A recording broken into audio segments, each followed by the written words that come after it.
इसे शरारती बच्चा नहीं, हरामी बच्चा कहना चाहिए, क्योंकि यह चींटियों की प्रजाति को खत्म करने पर तुला है। जहाँ भी इसे चींटियां दिखती, वह उनके ऊपर पटाखों से हमला कर देता, उनके सारे घरों को बर्बाद कर देता। चींटियां उस पर दूरबीन से नजर रखती तो वह दूरबीन के अंदर ही पटाखा डाल देता। तंग आकर चींटियों के पीएम एक सभा बुलाते हैं। मेरे दिल में बहुत दर्द है। और बाहर से सैनिक इंपोर्ट किए जाते हैं, जो चोरी छुपे उसके हथियार यानी पटाखे चुरा लेते हैं और फिर उसके हथियार से उसके ऊपर उल्टा हमला कर देते हैं।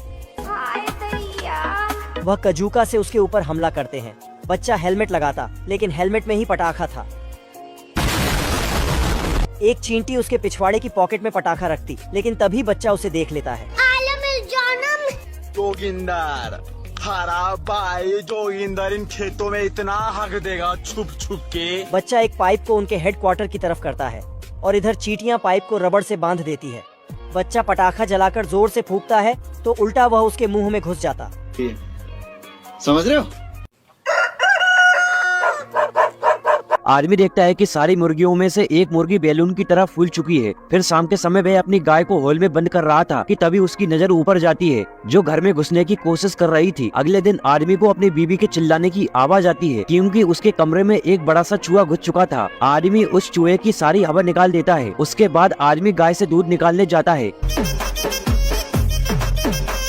तभी गाय पीछे एक सांड को आंख मारती है और उसे ढकेलने का इशारा करती है। सांड जैसे ही भागने की कोशिश करता है तो वह भी फूल जाता है और गाय की जगह पर वह खुद आ जाता है और आदमी तो बिना कुछ देखे ही सांड का दूध निकालने लगता है। इसमें सांड को काफी ज्यादा मजा आ रहा था। ये सब क्या देखना पड़ रहा है।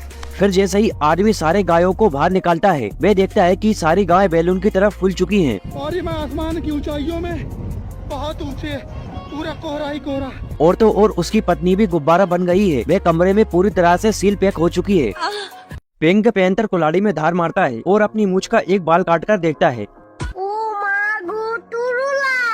उसके बाद वह जैसे ही पेड़ पर कुल्हाड़ी मारता है। मुझे अपने घर जाना है। माँ, मुझे कुछ दिखाई नहीं दे रहा माँ।